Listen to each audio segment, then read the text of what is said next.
Shu non olib kelish bilan uyga non topib kelish juda katta farqi bordi. Shu yoshligida non olib kelish uchun do'konga chiqqan bolalar hozir katta bo'lib non topib kelish uchun musofir yurtga ketyapti-da. Bir akaga savol berdim, ancha yildan beri musofirda yurar ekan. Qancha yildan beri musofirda yurasiz aka? Desam, boyagi aka 20 yildan beri borib kelib yuraman, deyapti. Qiyin emasmi, qiynalmayapsizmi desam, qiynalyapman dedi. Qiynalayotgan bo'lsangiz uyga qayting.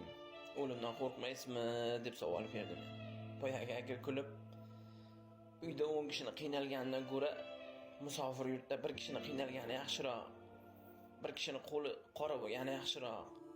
Men o'limdan ko'ra ota-onamni, bola chaqamni, oilamni qiynalib yashashdan qo'rqaman deyapti. Musofirlarni o'ziga atagan bitta orzusi yo'qda. Yashirincha pullar yig'adi-da. O'zimga usti bosh olaman, bir joyga aylanganib boraman deydi. Uyda bitta problema bo'ladi. O'sha pulni shunday beradi. Musofirchilik havas emasda.